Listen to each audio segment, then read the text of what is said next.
नमस्ते, प्रणाम। आप सभी का इंडियन रूरल कोलोके में हार्दिक स्वागत है। महात्मा गांधी जी कहा करते थे, गांव भारत की आत्मा है। ये सिर्फ एक व्याख्या नहीं थी, बल्कि उनका गहरा विश्वास था।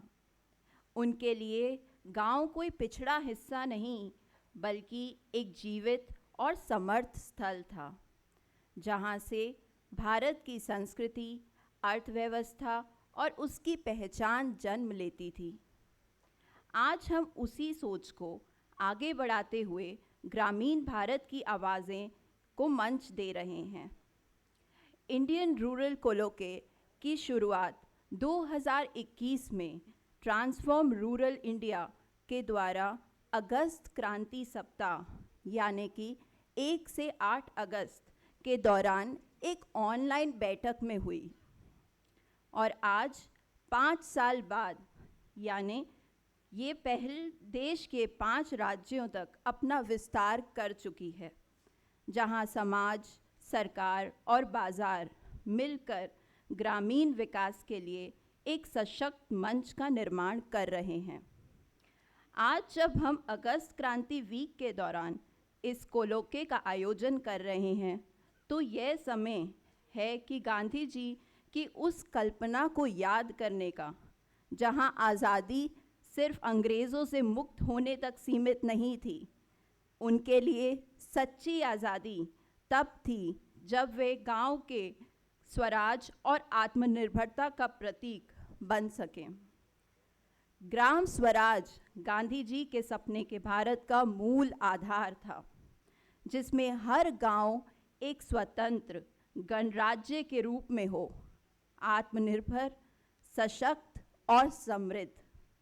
इसी सपने को साकार करने के लिए आज का यह कार्यक्रम एक अहम मंच बनेगा, जहां हम सब ये समझने का प्रयास करेंगे कि ग्रामीण क्षेत्र की सहकारी भागीदारी उत्तर प्रदेश के $5 ट्रिलियन इकोनॉमी के लक्ष्य में कैसे एक महत्वपूर्ण भूमिका निभा सकती है। अब मैं हमारे कलीग्स स्तुति और अंशिका से आग्रह करूंगी कि गेस्ट्स के सम्मान के लिए मंच पर आए। जी, आज के हमारे guests doctor D.R. Sahu, HOD, department of sociology, university of Lucknow. कृपया तालियों के साथ स्वागत करें।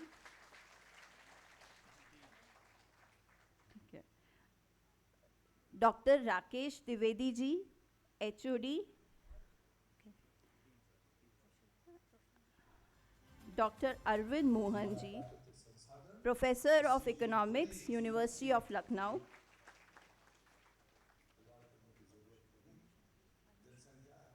श्री उमा शंकर जी,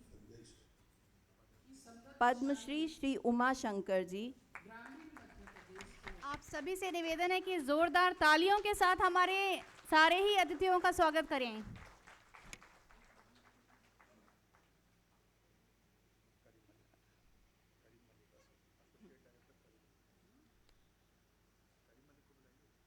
अब हम मंच पे आमंत्रित करना चाहेंगे करीम मलिक जी को। करीम,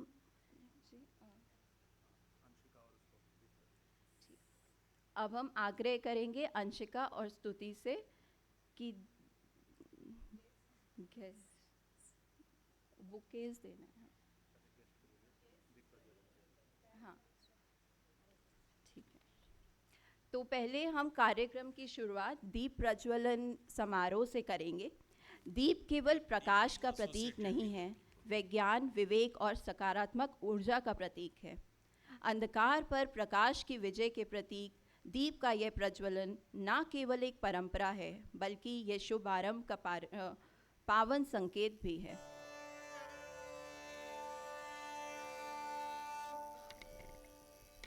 आप सभी से सादर विनम्र है कि कृपया कार्यक्रम की विधिवत शुरुआत हेतु मंच पर दीप प्रज्वलन की परंपरा को पूर्ण करने के लिए और इस कार्यक्रम का शुभ आरंभ करने के लिए इस अवसर पर आप लोग जोरदार तालियों के साथ हमारे सारे अतिथियों का स्वागत करें।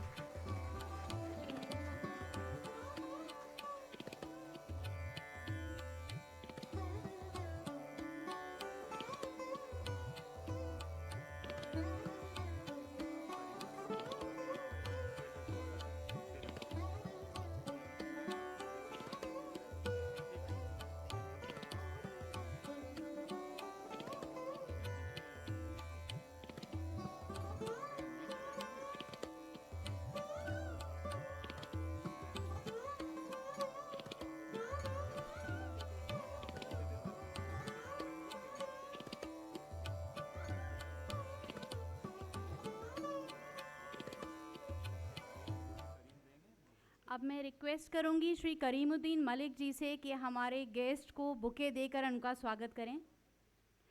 मैं रिक्वेस्ट करूंगी श्री राकेश द्विवेदी जी को, मिस्टर अरविंद मोहन जी को, सर उमाशंकर जी को पुष्प देके सम्मानित करें। और एक ज़ोरदार तालियों के साथ में आप सभी से निवेदन है कि आप हमारे सारे अतिथियों का स्वागत करें। Doctor DR. साहू सर को,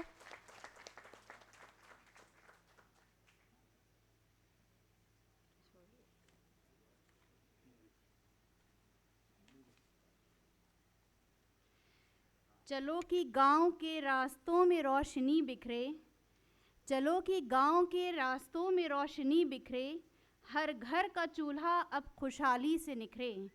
ये विकास का सफ़र है, ना रुके ना थमे, दिल से दिल तक ये नई कहानी लिखें।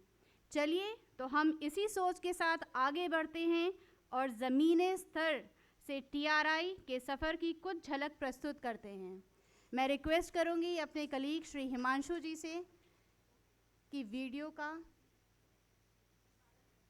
का प्रसारण करें। As India progresses into the 21st century, Transform Rural India is passionate that no one should be left behind. There are 100,000 stranded villages in India where marginalized people don't have the same opportunities or chances to succeed as many of us do. We want to change that. But we recognize intergenerational poverty is a multi-headed challenge that can't be tackled with a single siloed focus. That's why TRI is a multi-dimensional solution design practice. We don't specialize in one area. We have a team of specialists, of practitioners, in all the vital areas of rural development. For instance, if a woman isn't eating healthy foods or given ample portions when she becomes pregnant, her child will be disadvantaged right from the start of life. That's why we focus not only on health and nutrition, but also on gender equality. If that child doesn't have teachers supported at school or a community interested in its children's education, never mind necessary infrastructure like functional toilets, that child will become disadvantaged. But an education is of little use if opportunities to build sustainable employment don't exist. That's why we build up capacities. But they're not only built up to create income, but also greater agency to voice concerns and help shape the future of their community. Of course, a changing landscape and climate will impact rural India more than others, so we help communities prepare. Our practitioners have created the thoughtful Taraki, trifocal approach to development with 3 fundamental areas of practice. Knowing that most opportunities and services for rural Indians start with the government, our public policy and action and nudge units are embedded within government from central to state and, of course, local offices. They help develop the best processes to get villagers the services and support guaranteed to them in the Constitution. But no initiative begins without first asking the communities what they want and need. Then we design intersectional solutions and pilot programs based on those needs. And if they work, we scale up across more blocks and districts for true impact. But change isn't really sustainable unless enterprises are created and supported by supply chains and markets. Our primary work is with India's 100,000 stranded villages in Madhya Pradesh, Jharkhand, Chhattisgarh, and Uttar Pradesh, though we also create rural development solutions in Bihar, Assam, and Maharashtra. By designing Samaj, Sakar, and Bazaar solutions for rural development, TRI is building long-lasting bridges that will help bring equal opportunities to rural Indians, turning languishing localities into flourishing communities.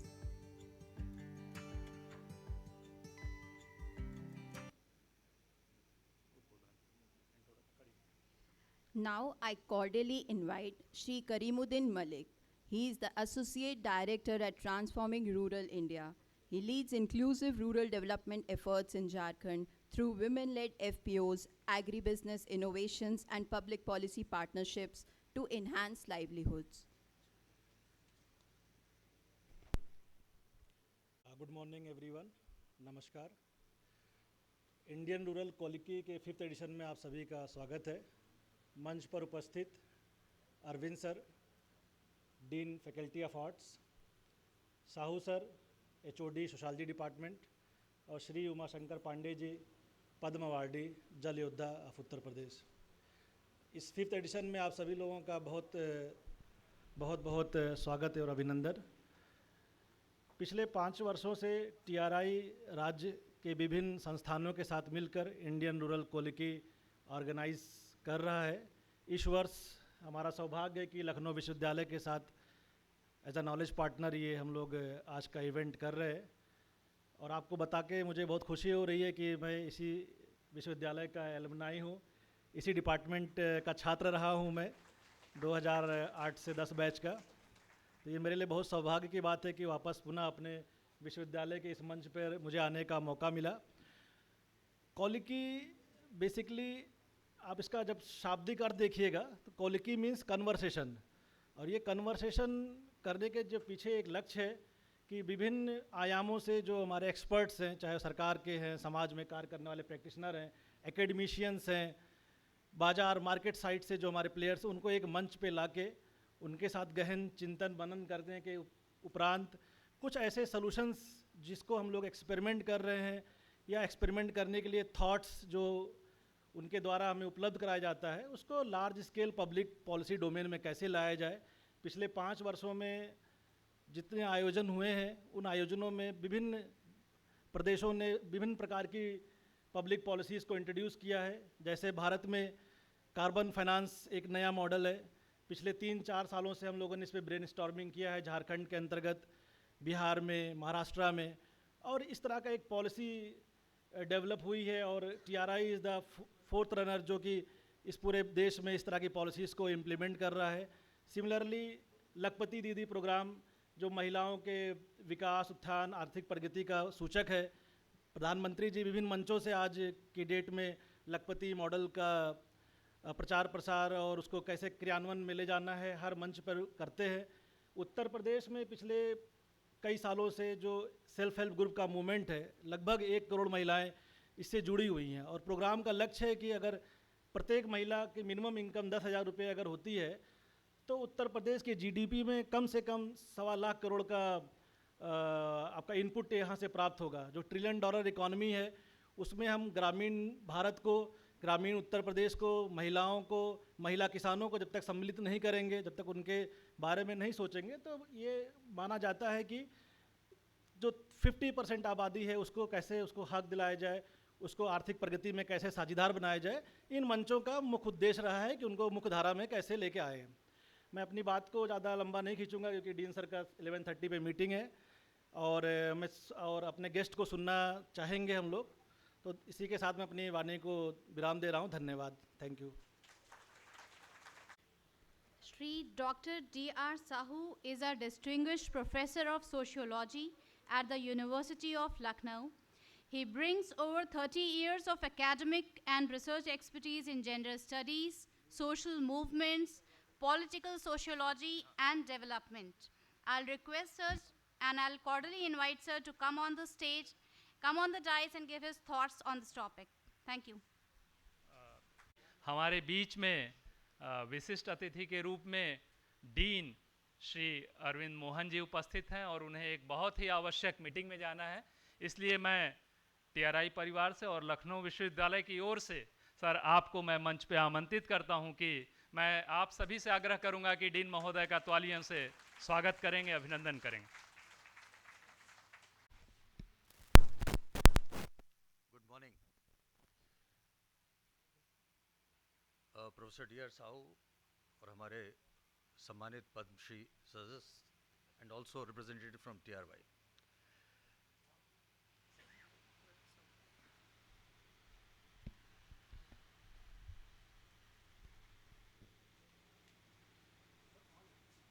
On है। सबसे पहले तो माफ़ी चाहूँगा कि आप लोगों का प्रोग्राम मैं बीच में ही ऊपर नीचे करवा रहा हूँ, but unfortunately I have to attend a meeting and it can not be avoided.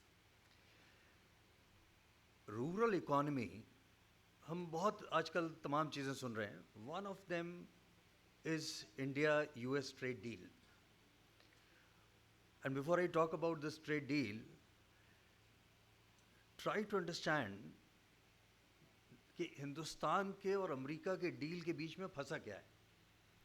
It is primarily this rural economy, and try to understand the relevance of this rural economy. I'll go back to 2008-2009, 2008-9 में वैश्विक मंदी हो गई थी, global meltdown जिसको हम कहते हैं,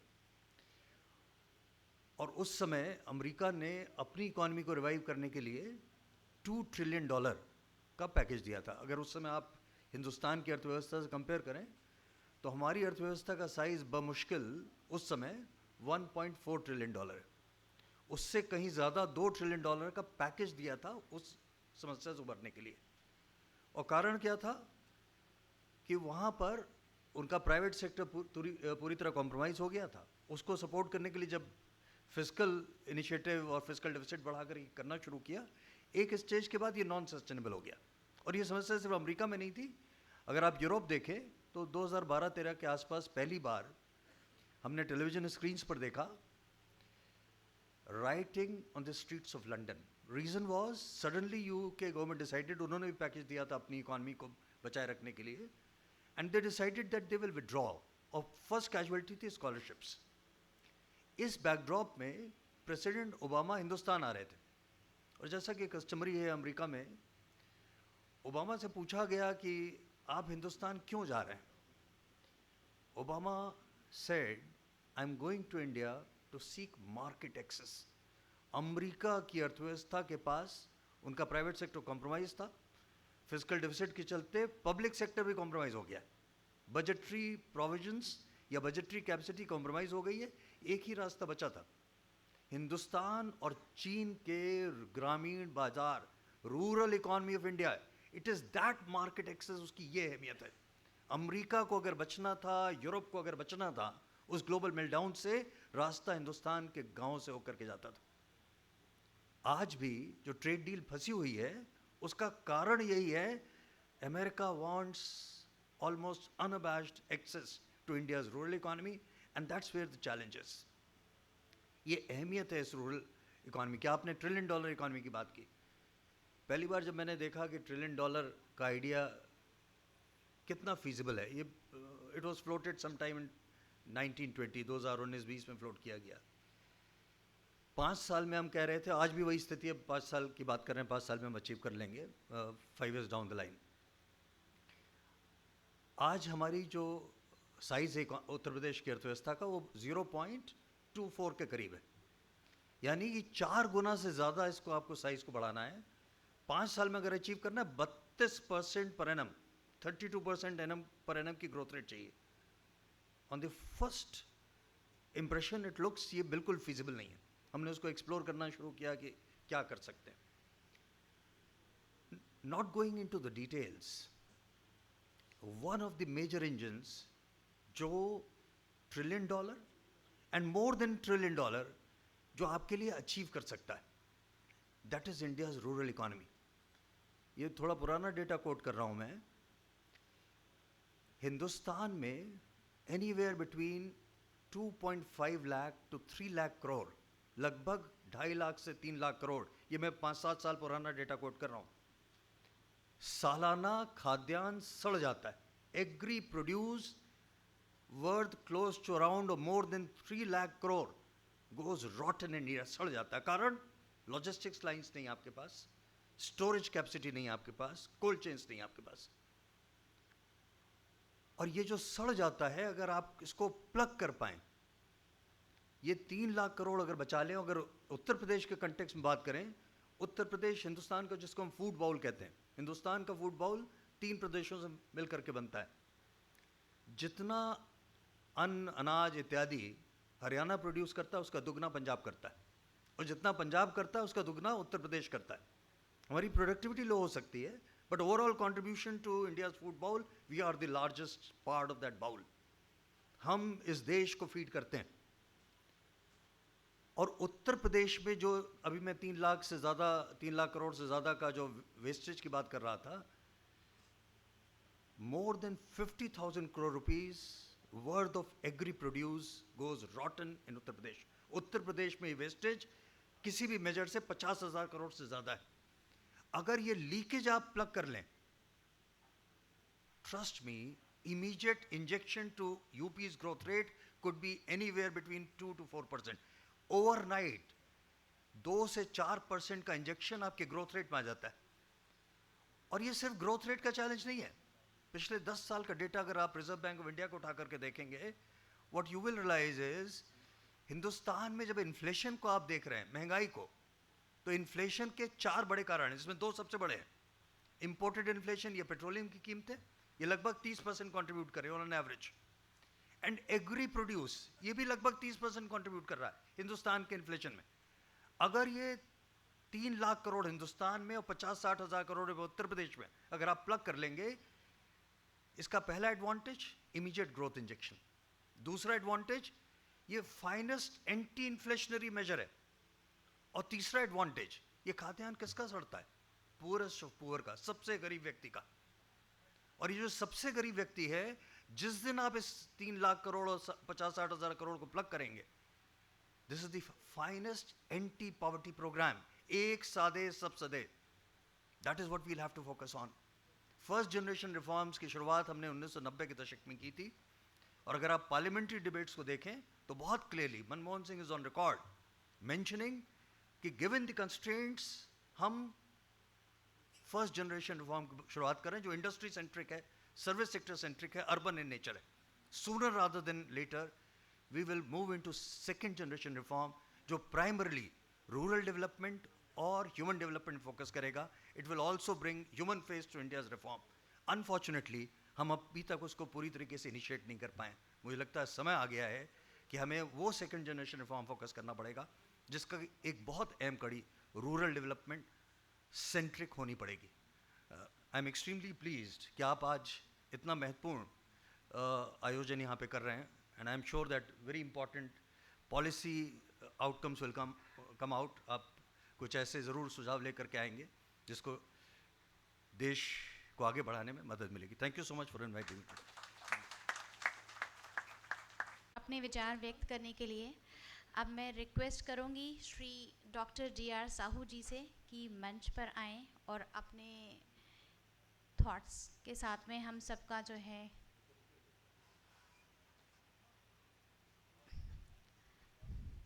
थैंक यू सर, प्लीज कम।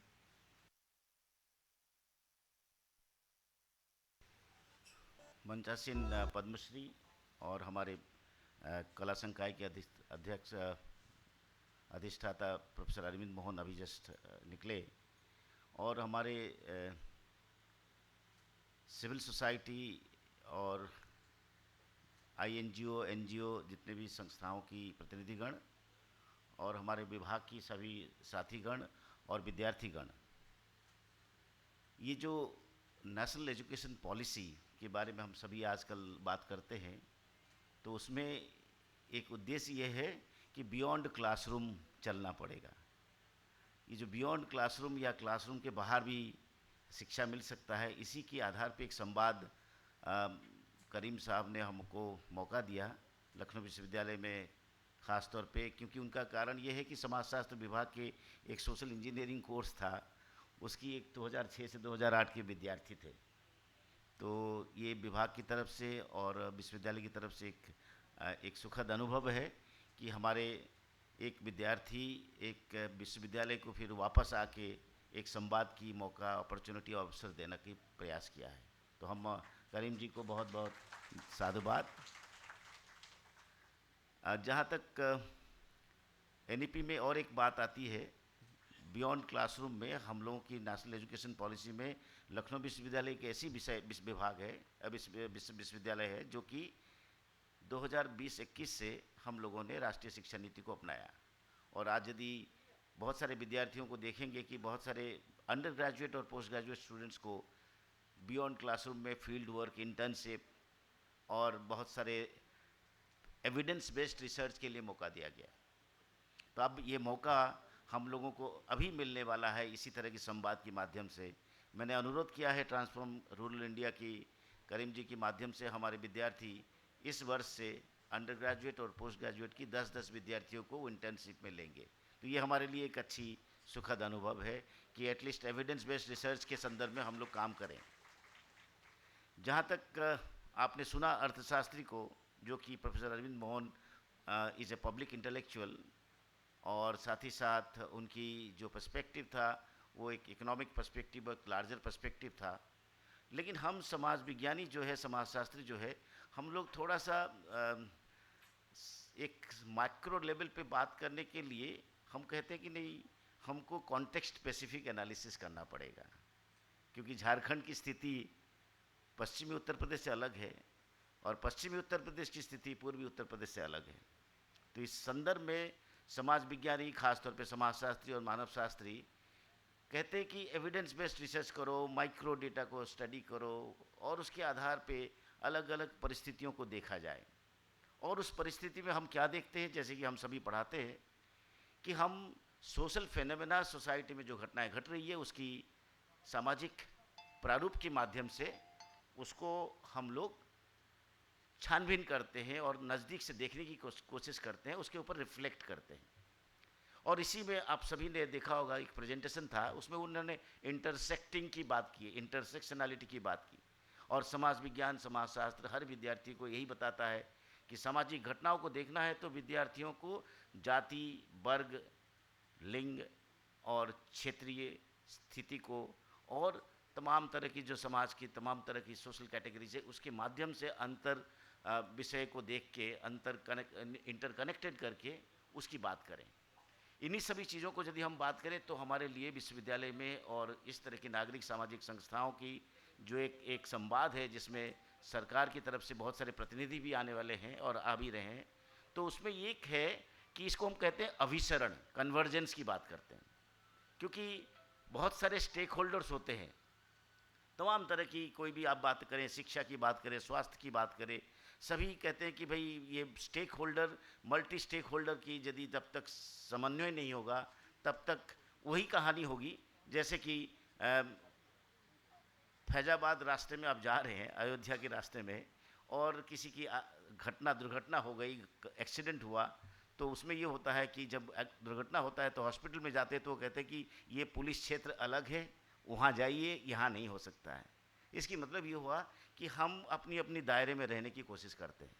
तो इसी तरह से स्टेट और सिविल सोसाइटी और मार्केट, ये तीनों की जब तक अंतर संबंध नहीं बनेगा, इंस्टेड ऑफ कन्वर्जेंस जो वास्तविकता में जो दिखाई दे रहा है वो कहीं ना कहीं एक कॉम्पिटिटिव, प्रतियोगितामूलक ढांचा, या कभी कभी लगता है कॉन्फ्लिक्ट, कॉन्ट्रडिक्शन मोड में है। ये कहते हैं कि ये इनका काम है, वो उनका काम है। तो इस तरह की चीज़ों में हम जब फंसते हैं तो कहीं ना कहीं हमारा समस्याओं की समाधान की तरफ हम नहीं जा पाते।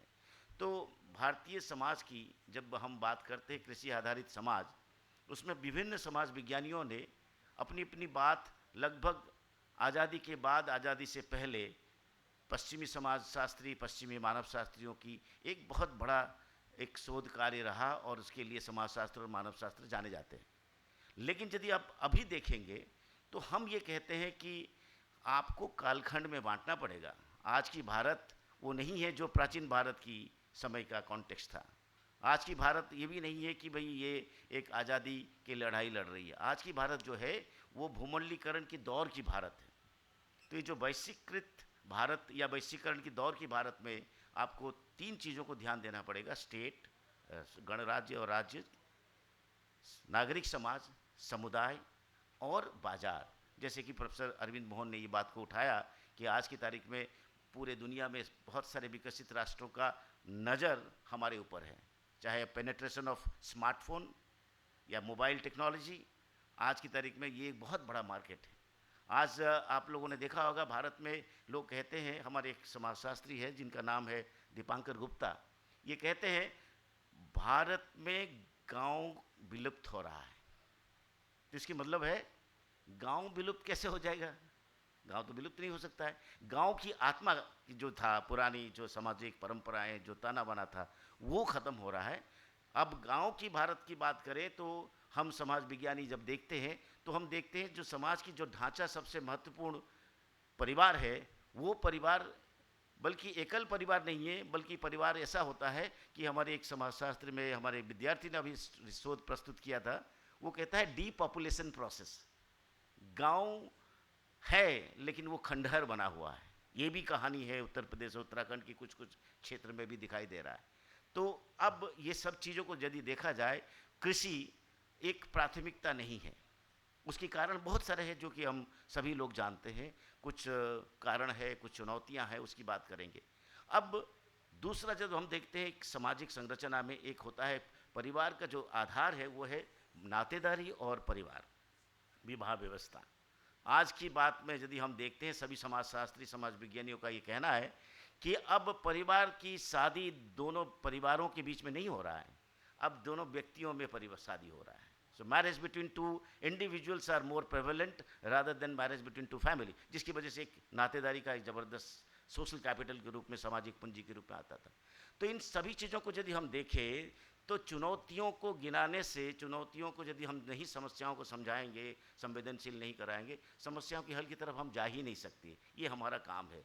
और इसी कॉन्टेक्स्ट में ये भी नहीं कहा जा सकता है कि इंटरवेंशंस नहीं है, ये भी नहीं कहा जा सकता है कि तमाम तरह की सरकारी परियोजनाओं की पहल नहीं है, ये भी नहीं कहा जा सकता है कि प्रथम पंचवर्षीय योजना से लेके अभी तक यदि हम देखें नीति आयोग की लगातार निरंतर पहल हो रहा है। लेकिन जो सोसाइटी की जो कल्चर है, समाज की जो संस्कृति है, उस संस्कृति में आज भी हम कहेंगे, आप देखिए सभी लोग जानते हैं, पढ़े लिख गए, स्वास्थ्य की सुविधाएं भी आने लगी, शिक्षा की गुणवत्ता भी बढ़ने लगी, शिक्षा की दर बढ़ गया। लेकिन हम सभी को अभी भी बताते हैं, आज पढ़े लिखे लोग, तार्किक लोग, टेक्नोलॉजी से जुड़े हुए लोग अब चुप्पी की संस्कृति पे जा रहे हैं। जो अपने को आवाज़ उठाना चाहिए वो भी नहीं है। तो इस तरह की चीज़ों को यदि देखा जाए कि हमारे पास बहुत सारे डेवलपमेंट की बात करते हैं, कभी कभी आप लोगों ने देखा होगा बहुत सारे व्हाट्सएप मैसेजेस में तो आ ही जाता है, ब्लॉग्स में भी आ जाता है, लेकिन जहाँ तक आवाज़ की बात आती है तो वो बिल्कुल नहीं होता है। और उसके आधार पर हम देखेंगे स्टेट, सिविल सोसाइटी और मार्केट और कम्युनिटी, इन चारों का जब तक प्रतियोगितापूर्ण ढांचा होगा, जब तक आपस में ब्लेम गेम की तरह बात करेंगे, तब तक हमको लगता है कि समाज की समस्याओं की हल की तरफ हम नहीं जा सकते। इसलिए मैं ये कहता हूँ कि ये जो पहल है, ख़ास तौर पे ट्रांसफॉर्म रूरल इंडिया की कॉन्टेक्स्ट में, ये बहुत ही महत्वपूर्ण है। और दूसरा है सिविल सोसाइटी और एक विश्वविद्यालय या एक एकेडमिक इंस्टीट्यूशन, इन दोनों में बड़ी ज़बरदस्त संबंध है। क्योंकि सिविल सोसाइटी की जो बातें हैं, हम लगभग एकेडमिक इंस्टीट्यूशन की वही बात करते हैं। थोड़ी क्रिटिकलिटी होती है, थोड़ी समाज को पब्लिक स्फीयर में मदद करने की बात आती है। तो इन सभी चीज़ों में यदि हम ट्रांसफॉर्म रूरल इंडिया जैसे प्लेटफॉर्म है, विश्वविद्यालय के स्तर पे हमारे विद्यार्थियों को, हमारे यूथ को यदि हम प्रभावित कर पाएँ, तो हो सकता है कि ये चल पड़ेगा और समस्या की हल की तरफ जा सकता है। तो हम ट्रांसफॉर्म रूरल इंडिया की पूरी सारे प्रतिनिधिमंडल और सारे ऑफिशियल को मैं धन्यवाद देता हूँ। और उसके बारे में हम अभी डिबेट्स और बातचीत होती रहेगी, संवाद चलता रहेगा।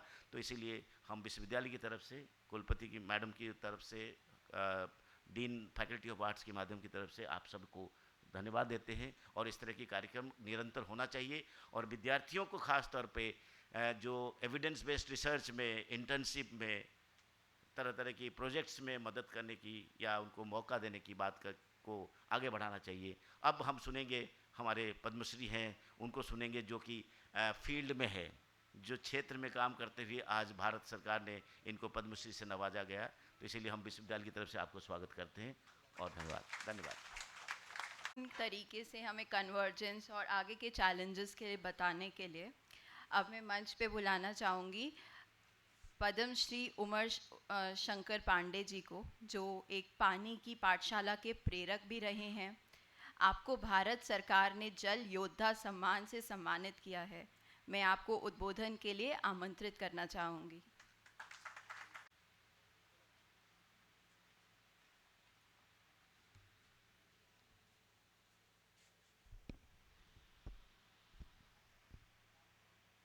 टीआरआई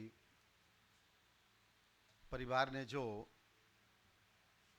भारत की आत्मा गांव में बसती है के विषय को लेकर खासकर माताओं बहनों को अपने पैरों पर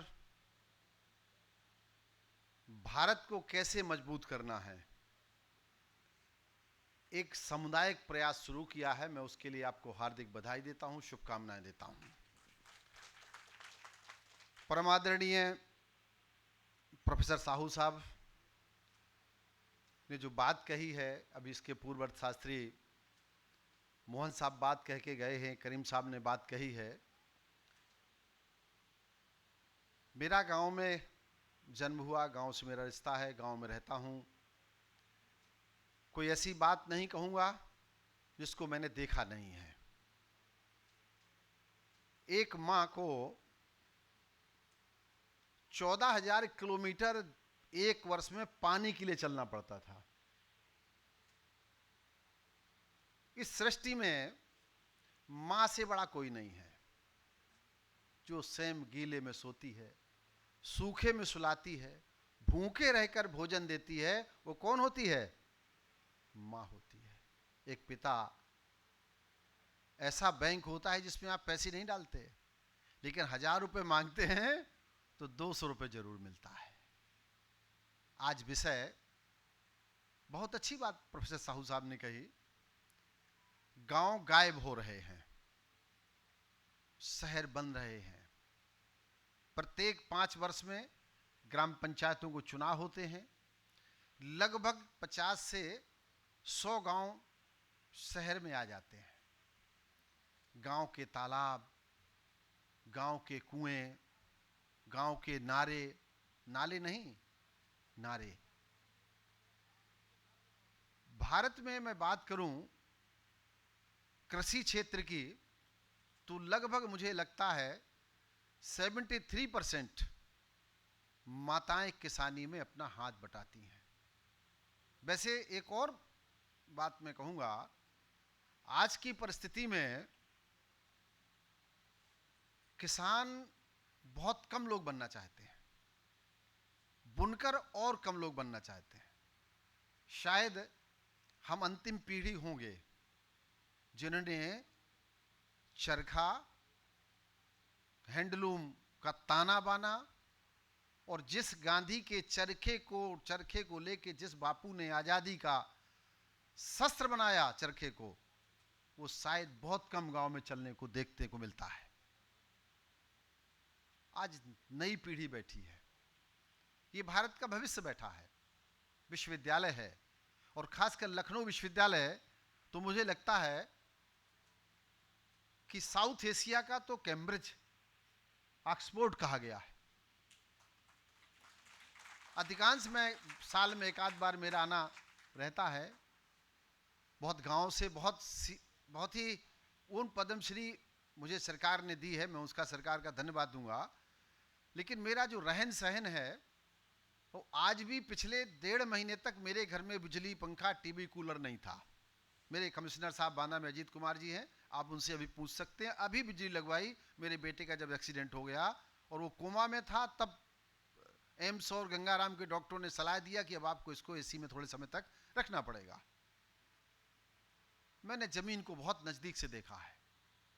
30 वर्षों के सामाजिक कार्यों में, मेरी कोई एनजीओ नहीं है, कोई संस्था नहीं, कोई कार्यालय नहीं, कोई ऑफिस नहीं, एक नए पैसे का सरकारी किसी अनुदान का गुनाहगार नहीं हूं।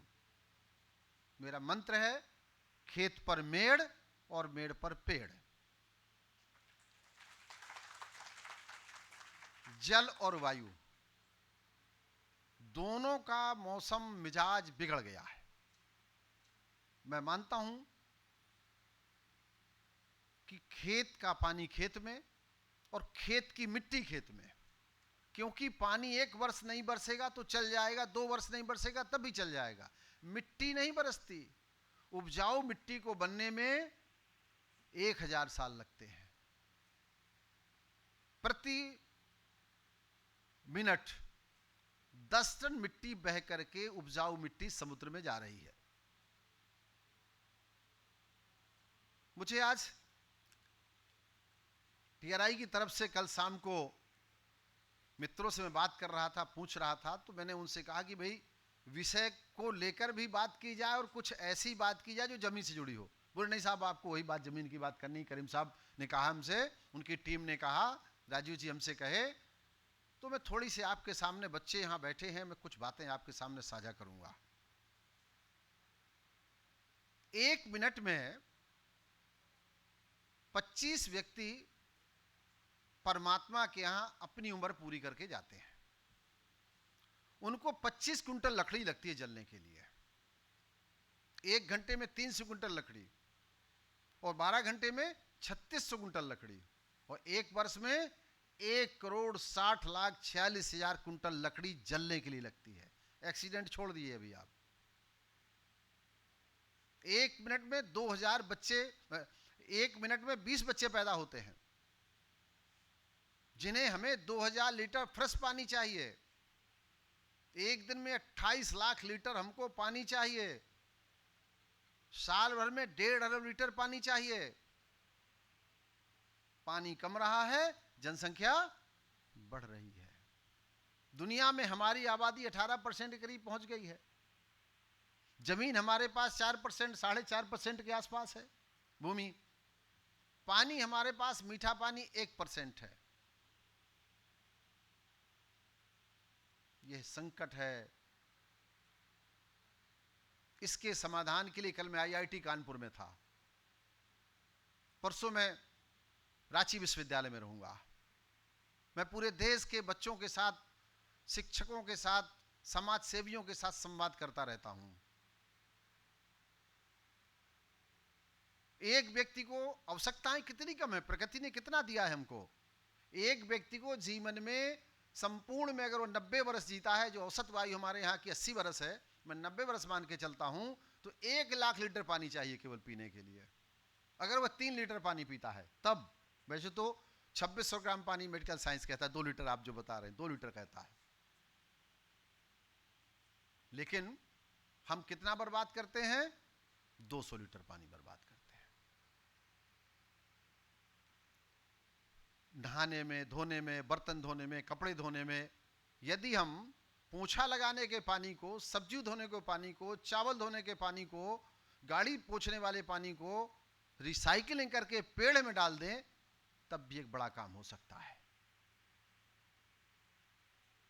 एक तो यह व्यवस्था है। दूसरी व्यवस्था की तरफ मैं चलूं, 1 नींबू को बनने में 100 लीटर पानी लगता है।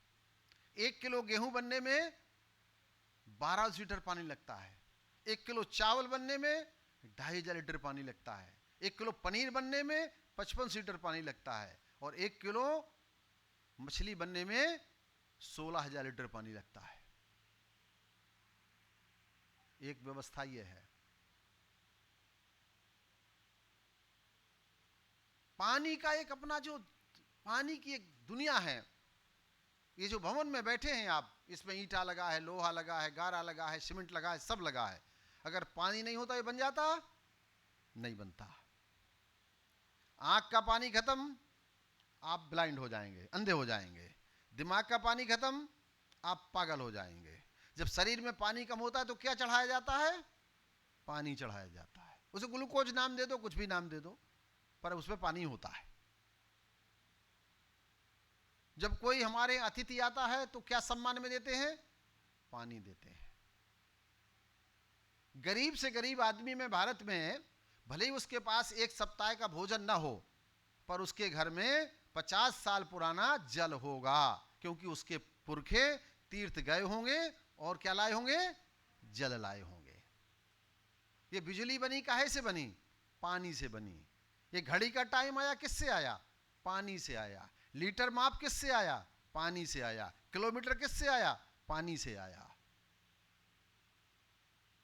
जिसने सब कुछ दिया। एक स्वस्थ व्यक्ति के शरीर में 62 से 60 से 62% पानी होता है। एक बच्चे में 80 से 84% पानी होता है। एक बहुत मोटे तगड़े आदमी में 48% पानी होता है। जल को जगदीश कहा गया है। पानी, जल को जगन्नाथ कहा गया है। पानी को परमेश्वर कहा गया है। और पानी का आदर केवल पुराण में नहीं है, कुरान में भी है। जैन मुनि अपने साथ कुछ नहीं रखते, कपड़े वस्त्र भी नहीं पहनते, लेकिन अपने साथ कमंडल में जल रखते हैं। मैं पेड़ और पानी का विद्यार्थी हूं। माताओं और बहनों की जो भूमिका है अर्थशास्त्र में, माताएं हमारी घर से शुरू करती हैं अपने, और जितनी भूमिका परिवार को संभालने में माँ की है, बेटी की है, बहन की है, उतनी व्यवस्था में पुरुष की नहीं है। वो घर चलाने के लिए बताती नहीं है, फिर भी भोजन, आवश्यकता के लिए पैसे, सब कुछ साथ रखती हैं। ये जो दीदियां हैं, ये बहनें हैं। इन बहनों को मैं तो ये समझता हूं कि अक्सर मैं बात करता रहता हूं, बच्चों से संवाद में बात करता हूं, आम आदमी से बात करता हूं, और ये कहता हूं कि अगर बेटा पढ़ेगा तो एक कुल पढ़ेगा, और बेटी पढ़ेगी तो 2 परिवार पढ़ेंगे। इसलिए मेरे बेटों ने पढ़ाई बंद कर दी, पर बेटियों को पढ़ा रहा हूं। केंद्रीय विश्वविद्यालय मेरी बेटी लखनऊ में ही पढ़ रही है। एक बेटी मेरी बीएससी एमएससी करने के बाद यूपीएससी की तैयारी कर रही है, क्योंकि मैं जानता हूं मेरे बेटों में करंट नहीं है, वो आगे नहीं बढ़ सकते। तो मैंने उनको काम पे, खेती पे लगा दिया। मुझे पता है कि मेरी बेटियां आगे बढ़ेंगी। आपको सोचना है। आप भले ही कर्ज लें, मैं एक चीज के लिए कर्ज की बात सदैव करता हूं, आप घर बेचें, मकान बेचें, जमीन बेचें, प्रॉपर्टी बेचें, लेकिन अपनी संतान को पढ़ाएं जरूर, और दुनिया में पढ़ाएं। दुनिया की दीवारों को फांद के जाना पड़े, तब भी बच्चों को शिक्षा दिलाइए। एजुकेशन एक वेपन है। एजुकेशन एक ऐसा वेपन है जिसके द्वारा पूरी दुनिया में परिवर्तन आप कर सकते हैं। आज का जो विषय है, ये विषय बड़ा महत्वपूर्ण है, सामान्य विषय नहीं है। यहां से हमको लेके जाना है। ये जो बड़े बड़े विश्वविद्यालय हैं, बड़े बड़े संस्थान हैं, इनसे बड़ा ज्ञान प्राप्त होता है। ऐसे नहीं खड़े हो गए। लखनऊ विश्वविद्यालय, इसका अपना एक इतिहास है। मैं थोड़ा विषय पर फिर आता हूं। दीदियों को लखपति की बात हुई, दीदियों का योगदान है, और मैं तो मां का भक्त हूं। मैंने भगवान नहीं देखा, लेकिन मैंने अपनी मां को देखा है, और मैं मानता हूं कि भगवान मां से अच्छे नहीं होंगे। मैं मंदिर जाना ना जाना आपका विषय है। वैसे मंदिर और पूजा ज्यादा नहीं करता, लेकिन मैं ये मानता था, प्रातः माता पिता जब तक मेरे जिंदा रहे उनके पैर छूता था। मैं मानता था यही भगवान है मेरे लिए। और मैं बच्चों आपको बता रहा हूं, जो बच्चा आईएएस बनना चाहता है, आईपीएस बनना चाहता है, एफएस बनना चाहता है, एफएस फॉरेस्ट बनना चाहता है, फॉरेन बनना चाहता है, आईआरएस बनना चाहता है, बड़ा अफसर, वैज्ञानिक, अभिनेता, नेता, प्रोफेसर, कुलपति, वाइस चांसलर, अगर वह व्यक्ति अपने माता और पिता के रोज पैर छूता है, और माँ पिता के चरणों का चन्नामृत जो बेटा लेता है, वो कभी फेल नहीं हो सकता दुनिया में। ये देवता हैं। सभ्य समाज में वृद्धाश्रम नहीं होने चाहिए, पर ठीक है।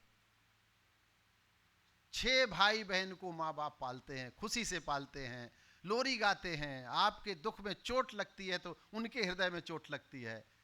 6 भाई बहन मिलकर के माता पिता को एक एक दिन, एक एक महीने के लिए भाइयों के लिए कहते हैं, ये शुभ नहीं, ये अच्छा नहीं है। ये संदेश ट्रांसफर करिए, बताइए, जागरूक करिए। इस समाज में 2 बड़े व्यक्ति हैं। मैं केवल अर्थ कैसे मजबूत होगा, बहनें हमारे पैरों पर कैसे खड़ी होंगी, जब बहनों को आदर देंगे, जब बहनों को सम्मान देंगे, जब बहनों को बराबरी पर खड़ा करेंगे। केवल दुर्गा जी कह देने से नहीं बहन बड़ी होगी, बहन को दुर्गा की तरह ताकतवर बनाना पड़ेगा।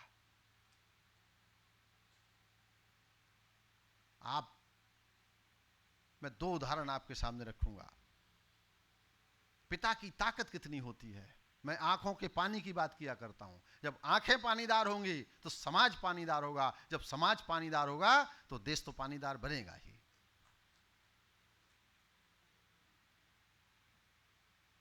आप देखिए, ये जो बोतल रखा है पानी का, हम गंगा और यमुना के देश के वासी हैं।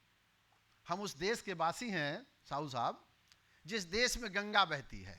और जब विदेश जाते थे हम लोग 200-300 साल पहले, हमारे पुरखे तो कहते थे, लोग पूछते थे कहाँ से आए हैं, तो बताते थे हम उस देश के वासी हैं जहाँ गंगा बहती है। और आज भारत में सबसे बड़ा बाजार काहे का है जो बढ़ रहा है? पानी का है। गांव में कुआं हैं, तालाब हैं, नारे हैं। दूध और दही जिस देश में गांव में नहीं बिकता था, गांव से दूध और दही शहर चला गया और गांव में हजारों बोतल पानी किराना की दुकान में आ गया। इसके नाम अजीब हैं, mineral water, alkaline water, black water, vitamin water. ये 100 रुपए का है, ये 500 रुपए का है, ये 2500 का है, ये 5000 का है। क्या गरीब, वह किसान, वो बहन जो 140 करोड़ व्यक्ति का पेट भरना है, पानी खरीद पाएंगे? नहीं खरीद पाएंगे। इसलिए जब आजाद हुए थे हम तो हमारे पास 25 लाख तालाब थे, 10,550 नदियां थीं, 500 नदियों में पानी बचा है। प्रयास हमने से जितने किए हों, प्रयास अब भी हो रहे हैं। हम भारत सरकार को धन्यवाद देते हैं, उत्तर प्रदेश सरकार को धन्यवाद देते हैं, सबको धन्यवाद देते हैं।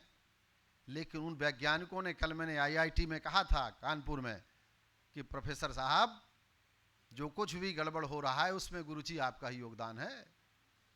हमारे पुरखे कोयले से बिजली बनाना नहीं जानते थे। हमारे पुरखे गाड़ी बैल रखते थे जिसमें एक लोहा नहीं लगा था। हम रहट बनाते थे जिसमें एक लोहा का पुर्जा नहीं लगा था। गुरुजी आपने हमको ट्रैक्टर दे दिया, गाड़ी बैल हमारी नीचे उतार दिया, मोटरसाइकिल आपने हमको दे दी, सब कुछ विकास आपने दे दिया, परमाणु दे दिया, बिजली दे दी। अब उसके दुष्परिणाम हो रहे तो गुरुजी फिर आप भी चिंता करिए, हम उसमें क्या कर सकते हैं, क्योंकि हमने नहीं दिया, हमने नहीं दिया। मैं इसलिए निवेदन करूं कि धरती माता के पेट में जो लाखों साल पुराना पानी भरा है, जो बोर पर बटन दबा के हम निकालते हैं, 1 मिनट में अगर 5 हॉर्स पावर का ट्यूबवेल है तो कितना पानी निकलता है? 300 लीटर पानी निकाल देता है। कभी सोचा पृथ्वी माता को हम जब 1 किलो पानी लेते हैं तो बदले में कितना पानी देते हैं? 50 ग्राम पानी देते हैं। पहला युद्ध हुआ था भोजन के लिए दुनिया में, दूसरी बार युद्ध हुआ, विश्व युद्ध हुआ पेट्रोल के लिए, और तीसरा विश्व युद्ध काहे के लिए होगा? किसके लिए? पानी के लिए। इसलिए मैं आप सबसे, खासकर जो युवा पीढ़ी है, इस देश में लगभग विश्वविद्यालयों में 4.5 करोड़ बच्चे पढ़ते हैं। 1133 विश्वविद्यालय हैं भारत में। 1133 विश्वविद्यालयों में 4.5 करोड़ युवा हमारे के उच्च शिक्षा प्राप्त करते हैं। रिसर्च, PhD, अन्य IIT, IIM विश्वविद्यालय, राज्य विश्वविद्यालय, डीम विश्वविद्यालय बना की बात की जाए, और लगभग हमारे यहाँ 80,000 इंटर कॉलेज हैं, 39,000 डिग्री कॉलेज हैं, और 24 करोड़ बच्चे हमारे इंटर तक की शिक्षा प्राप्त करते हैं। 28 करोड़ बच्चे जो नेशन ऑफ द फ्यूचर है वो शिक्षा में है, और उसे पानी के बारे में पूरी दुनिया में जल का विश्वविद्यालय नहीं है। कृषि विश्वविद्यालय 80 हैं, पानी का विश्वविद्यालय पूरी दुनिया में कहीं नहीं है। पानी की पाठशालाएं नहीं हैं, वाटर म्यूजियम नहीं है, वाटर लाइब्रेरी नहीं है, और पानी बनाने की 4 किताबों के अलावा कोई 5वीं किताब नहीं है। पानी के बाद की किताबें तो हैं, डैम कैसे बनाए जाएंगे, रिवर कैसे बनाई जाएगी, वेल कैसे बनाए जाएंगे, इसकी किताबें तो हैं, पर पानी कैसे बनाया जाएगा उसकी कोई किताब नहीं है। 4 किताबें हैं, 5वीं अगर किसी को मिले, हो सकता है मैं अनपढ़ आदमी हूं, मुझे ना पता हो, मुझे बता दीजिएगा। एक किताब है पुरानी, मेघमाला, वो संपूर्णानंद विश्वविद्यालय में रखी हुई है। दूसरी किताब है मेघमाला, कालिदास जी ने लिखी थी मेघों पर। दूसरा महाराज भोज ने जल मंगल नाम का एक ग्रंथ लिखवाया था 1200 साल पहले, जब भोपाल ताल बनाया था। 12 मिहिर ने 151 श्लोकों में पानी के बारे में बृहद चर्चा की है। पद्माकर ने गंगा शतक में कुछ पानी के बारे में लिखा है। लेकिन आज से करीब 700 साल पहले जो कबीर ने लिखा एक दोहा, पानी केरा बुदबुदा असमानुष की जात, उससे और बढ़िया बात थोड़ा सरल भाषा में लिखी तुलसी जी ने। कबीर तो महान है, कबीर को पढ़ना सबके बस की बात नहीं है। तुलसी जी लिखते हैं, शीत जल पावक गगन समीरा, 5 तत्व से बना शरीरा। उससे बढ़िया बात सरल भाषा में रहीमदास जी लिखते हैं। क्या लिखते हैं? रहीमन पानी राखिए, बिन पानी सब सून, पानी गए न उबरे, मोती मानुष चून। उस समय चिंता की जब पानी का संकट नहीं था। पानी को जो प्रसाद और कुरान और पुराण में एक सी महिमा कही गई है, आप ये देखेंगे। मंदिर में जाते हैं तो पानी प्रसाद के रूप में मिलता है, गुरुद्वारे में जाते हैं तो अमृत कहा गया है, गिरजाघर में जाते हैं तो होली वाटर कहा गया है। लेकिन हमारे इस्लाम के जो साथी हैं वो सबसे पवित्र तीर्थ स्थल जाते हैं मक्का और मदीना में, उन्हें अबे जमजम का पानी पवित्र करता है। कुरान में पानी के बारे में बताया गया है, यदि आप नदी के किनारे भी रहते हैं तो पानी का इस्तेमाल लोटे से करें। माँ के बारे में और पानी के बारे में कुरान में बड़ा अद्भुत कहा गया है। मैंने बाइबल को पढ़ा है, कुरान को पढ़ा है, पुराणों को पढ़ा है।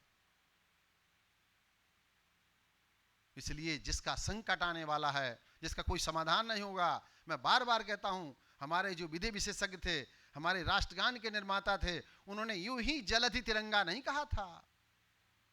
यूं ही जलधि तिरंगा नहीं कहा था, कुछ मतलब होगा जल तिरंगा का। राष्ट्रगान में पानी का कुछ मतलब रहा होगा। और बार बार कहता हूं, जीवन बीमा नहीं, जल बीमा। पानी को गाड़िए, आने वाली संतान को धन नहीं, जल धन दीजिए। मैं एक छोटी सी कहानी कह के अपनी बात समाप्त करूंगा। बीच बीच में मैं अभी लगातार आपके साथ 3:30 बजे तक हूं मैं यहां पर। एक जंगल में आग लग गई थी, जंगल के सारे जानवर भाग रहे थे। बच्चे लिख रहे हैं, बहुत अच्छा कर रहे हैं। जंगल के सारे जानवर भाग रहे थे। एक चिड़िया चोंच से पानी ला रही थी और उस जंगल की आग में पानी डाल रही थी। हाथी ने चिड़िया से पूछा, ये तुम क्या कर रही हो? क्या तुम्हारे आधा बूंदा पानी से आग बुझ जाएगी? तो चिड़िया ने कहा, हर चीज का इतिहास लिखा जाएगा। आज हमारे आपके बैठने का भी इतिहास टीआरआई एक रिपोर्ट बनाएगी। मेरा नाम भागने वालों में नहीं लिखा जाएगा, मेरा नाम आग बुझाने वालों में लिखा जाएगा।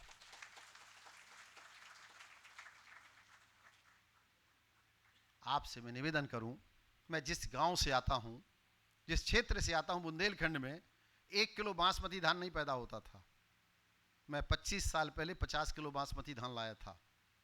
30 लाख कुंटल बासमती धान बाहर जाता है बुंदेलखंड से। माननीय प्रधानमंत्री जी ने मेरी खेत पर मेड़ पर विधि को जोड़ते हुए पूरे देश के प्रधानों को 2,58,000 प्रधानों को पत्र लिखा।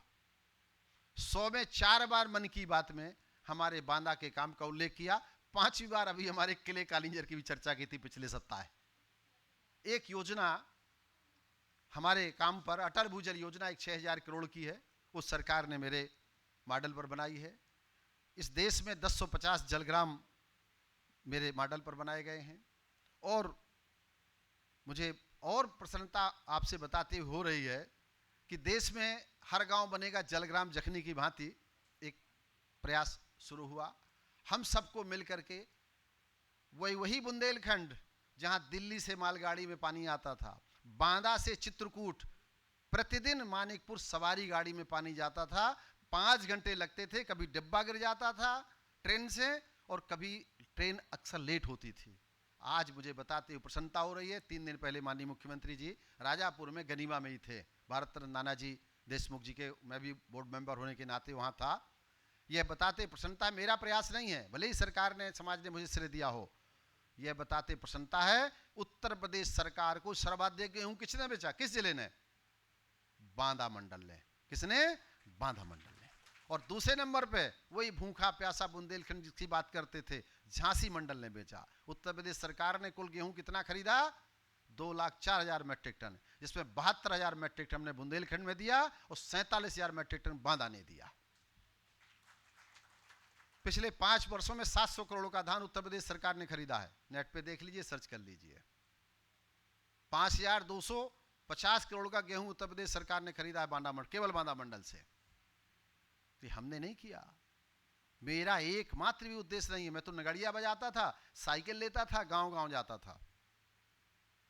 जब मुझे 1999 में राज्यपाल जी, उत्तर प्रदेश के तत्कालीन राज्यपाल सूरज भान जी ने राज्य पुरस्कार दिया और उस समय राम प्रकाश गुप्ता साहब मुख्यमंत्री थे, तो मुझे 2 बातें कही थी। मैं बच्चों से कह के अपनी बात समाप्त करूंगा, और वो मुझे बात लग गई थी।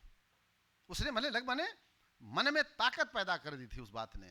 तो उसने ये बात कही उन्होंने कि राज्यपाल जी के राजभवन से आपको सम्मानित किया जा रहा है, और मैं उम्मीद करता हूं कि ये सम्मान लेके राष्ट्रपति भवन तक आप जाएंगे। यूं तो राज्यपाल जी साल में संवैधानिक जो पुरस्कार हैं जिन्हें राज्यपाल देते हैं, मुख्यमंत्री देते हैं, जो गजट है स्टेट गवर्नमेंट से या भारत सरकार से, ऐसे सम्मानों की संख्या 25-30 साल में होती है, और ऐसे पूरे देश के सम्मान इकट्ठे होते हैं। कुछ लोग अपने दरवाजे में लिखा लेते हैं, कुछ फाइल में रख लेते हैं, कुछ के दीमक खा जाते हैं, कुछ की संतान योग्य होती है तो उस काम को आगे बढ़ाती है, और अगर इनको ठीक से आप आगे बढ़ाएंगे तो आपको राष्ट्रपति पुरस्कार प्राप्त होगा। ऐसे ही राष्ट्रपति जी देश में साल में 100-150 अवार्ड देते हैं जो संवैधानिक हैं, फिर उनमें से हजारों में कोई एक होता है जिसे पद्म सम्मान प्राप्त होता है। अगर आप रुकेंगे नहीं, झुकेंगे नहीं, चलेंगे, तो मुझे पूरा विश्वास है आपको पद्मश्री प्राप्त होगा। मैंने दिमाग में रखा, मैं गांव का हूं, हमारे कोई बुंदेलखंड में तो पद्मश्री था नहीं, हमें भी पद्मश्री तो कोई जब था ही नहीं वहां, तो हमें पता ही नहीं पद्मश्री क्या होती है। हमने दिमाग में प्रार्थना की, भगवान से प्रार्थना की, लेकिन उन्होंने 2 बातें कही थी कि आपको अंदर से रोना होगा, बाहर से मुस्कुराना होगा। आपको आलोचनाओं से नहीं डरना होगा। आपकी निंदा होगी, आलोचना होगी, परेशानी होगी, जेल भी जाना पड़ सकता है, लोग फंसाएंगे भी, आपको परेशान भी करेंगे, पर उसकी चिंता मत करना। अगर आप चलते रहे, परमात्मा आपके साथ होगी, ऊपर वाला आपका साथ देगा, तो एक दिन मैं ये बात कहता हूं, इन्हीं में से किसी को पद्म सम्मान प्राप्त होगा। समाज कल्याण मंत्री हमारी प्रेमलता कटियार जी थी।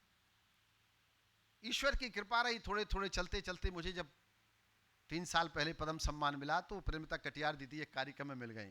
बोले, उमाशंकर जी आपने कहा था कि पद्म सम्मान प्राप्त करूंगा, तय किया था, आप तय करिए, यहां बैठे हैं, तय करिए, आपको बनना क्या है ये खुद तय करिए, कोई दूसरा आपको नहीं बनाएगा। एक लड़का मेरे यहाँ का इंटर में पढ़ता था, फर्स्ट क्लास नंबर आए, एसपी ने सम्मानित किया, उसने कहा मुझे ये बनना है, और वह एसपी नहीं बना, उत्तर प्रदेश का डीजीपी बना कन्हैया लाल गुप्ता, वो मेरे बांदा का था। मेरे एक दूसरे हैं, उन्होंने 5वीं क्लास में लिखा कि मैं आईपीएस बनूंगा, राजा बाबू सिंह मध्य प्रदेश में एडीजीपी हैं। एक लड़की ने तय किया कि मुझे जज बनना है, एक लड़की ने तय किया मुझे सांसद बनना है, वो लड़की सांसद बनी, दूसरी जज बनी।